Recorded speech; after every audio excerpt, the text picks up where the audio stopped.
Hello and namaste, my name is Nidhi Nagori and welcome back to my channel. In today's video, we're going to be talking about how you can get a certified course done in UK, England, without being in England. The best part about this is that all these courses are free, so you basically get certified from a UK college or university for free. That's the topic for today's video. I'm super excited, and if you are too, then stick around.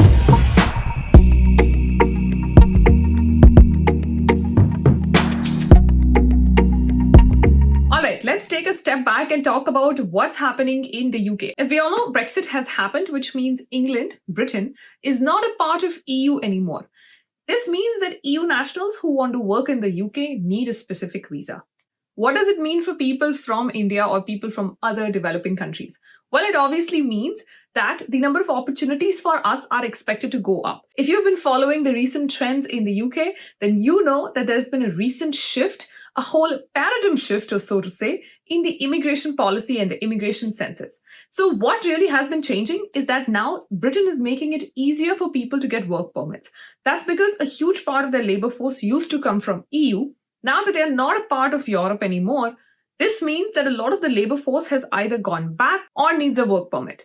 Now, when you have to give a work permit, does it really matter whether you give it to somebody from Europe or somebody from India? Not really, right? Because your process doesn't really change. What has also happened is that a lot of international students initially would go to the UK to study because they found UK to be the pathway to Europe, especially when it was a part of EU. So you could go to study in the UK and apply for a job anywhere in the entire subcontinent. But now that's not possible.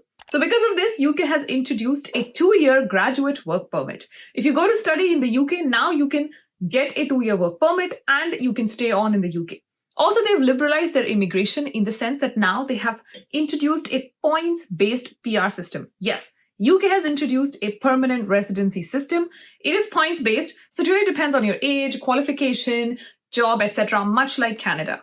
I would say that UK probably still takes more time. So for example, if you were to go to UK as a student, you would first complete your education, do 2 years on graduate work permit, move on to the next work permit, which is a skilled pathway work permit, stay on that for 5 years, and then you get your PR. If you straight away move on work permits, which is also now possible because they've expanded the criteria for that, you stay on that work permit for 5 years before you get your PR. Unlike Canada, where you can apply for a PR even before moving. But UK is closer to India. It is still close to Europe in the sense that there are a lot of trade relations, business relations, and hence it exposes you to a lot more opportunities as well. So what am I giving you all this gyan for, this extra information? Well, this is just to tell you that these courses that I'm going to recommend right now is something that you should consider doing. Because the work permit requirements are now easing up, you want to make sure that your resume and you are both the best candidate in the UK market. Also, I've curated an entire list of courses. All of these courses come with a certification, and the certificate clearly mentions that you have done this course from XYZ University. You can use this on your resume. You can also highlight it on your LinkedIn. Don't forget to highlight it on your LinkedIn. That is the most important part of this entire process, because when somebody looks at your profile, especially if you're applying for jobs abroad, having a certification from the UK will definitely help you. Also, if you don't have plans of moving to the UK, but you want to go abroad, move abroad in different countries, then also I recommend you doing these courses because 1, they are free, 2, they are global in nature. A UK education would obviously have a better impact than a non-UK education.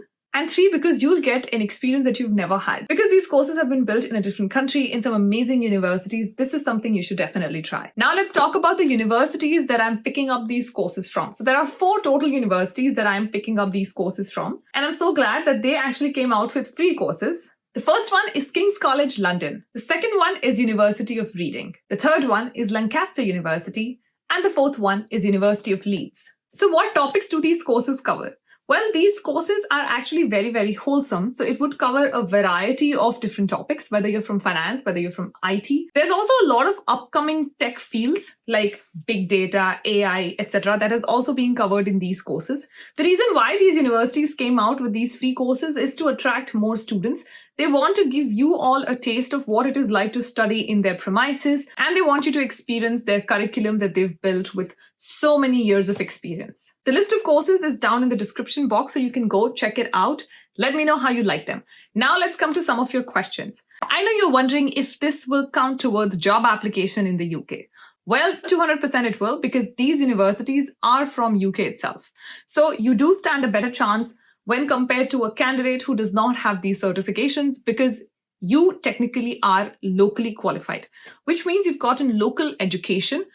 Do remember that at the end of these courses, you only get a certificate if you write the exam or if you pass a certain number of questions.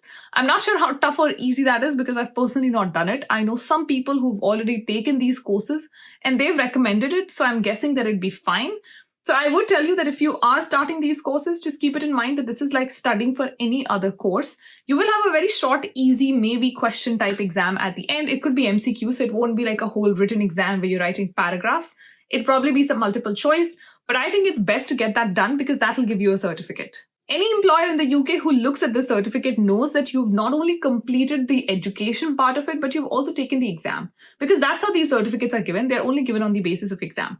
So it is a proper education certificate. You've done a proper certified course from these universities. Yes, it will count towards job application in UK. The second question that I know I'm going to get a lot is, will it count towards my PR application in UK or Canada? Now, these courses are very new. They've only come after pandemic and after Brexit. It's very tough to say how these will be evaluated by the immigration agencies. What I will say is that I will go ahead and do it because what are the chances? It may get counted or it may not get counted, correct? But if it gets counted, great, I get more points. If it doesn't get counted, still great because my resume is now upskilled. It's now heavier. Which means when I'm finally immigrating to any of these countries, I am better than other international candidates who are out there who probably have the same level of experience and education as me. So yes, don't focus too much on the immigration points itself. It could happen, it could not happen. Either ways, I would totally recommend you at least check the courses out and figure out if you want to do them. The third question that I know I'm going to get is, are these courses in English? Well, yes. The language used in England for education, communication, etc. is English, so these courses are going to be in English. The fourth question that I know I'm going to get is, will I get a mark or a scoring or grade to base my performance? Well, to be very honest, I don't think so. I think it will be an MCQ where you will either pass or fail, because that is technically how it's done. There is generally, even if there's a grade, there's probably an A or B, but that's more in school. It's not in colleges, so to say. And remember, this is not a college, an undergrad, or a master's course, right?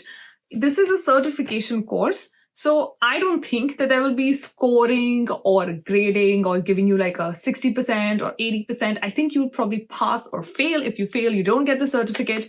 If you pass, you get the certificate. The next question that I know I'm going to get is, how do I use this on LinkedIn? Well, it's pretty simple. You can go into the education section of yours and put the certified course in. Make sure that in the description, you attach details of what your course exactly was about and what you learned from it. Also, if possible, attach a certificate. If not, that's completely fine.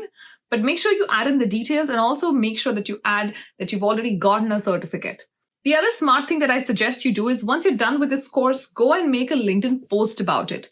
That's going to really put it out in the audience and in your network as well. And in future, when you're going for some job interviews, or if any recruiter is looking at your profile, they can go to your old post and see that you had the certificate. Always use internet to your advantage. And I know another question that I'm going to get is, what if I'm not interested in moving abroad at all? What if I just want to be in India? What if I just want to be in home country, in my home country, whichever your home country may be? Are these courses still good for me? So here's how I look at things. I think the world is very global. I don't think you can right now sit and pick that I only want to work in this country, because that's not how global trade works anymore. We're extremely integrated globally, which means that whatever happens in the US impacts countries like India. Whatever happens in Canada, Europe also impacts India. And whatever happens in countries like India impact North America, Europe, etc. That's how interlinked we are. So you could very well be living in India, but you could still be doing a very global role, which means you could be working with colleagues all over the world, which also means that you could be in an Indian business only with Indian colleagues and you may not have any other contact, but that Indian business is also going to grow at some point, probably in import, export, etc., and have international trade. Point is that if you are going to be working, living in such a global world, why not get global education and make it easier for you, especially when they are free? Do remember that these courses are free only because of the pandemic. When the pandemic hit, a lot of colleges and universities went out of their way to create free courses with certification for students, especially students who were financially impacted or who couldn't travel to study anymore in these colleges or universities. So I think, in my opinion, these are limited time offers. Might as well use them right now when they're available. On that note, I think I've spoken a lot and I've probably answered a lot of your questions. If you think there's anything else left, please leave it in the comments below. I hope you liked this video. If you did, hit on the thumbs up down below, subscribe to the channel, and make sure to check out my older videos. I've covered a lot of topics around Finland, Germany, Canada, US, etc. I'm sure whatever you watch on my YouTube channel will keep you entertained. So make sure you check that out on the channel as well. I promise to see you in the next video. Until then, please make sure you take care of yourself. Stay safe. Namaste.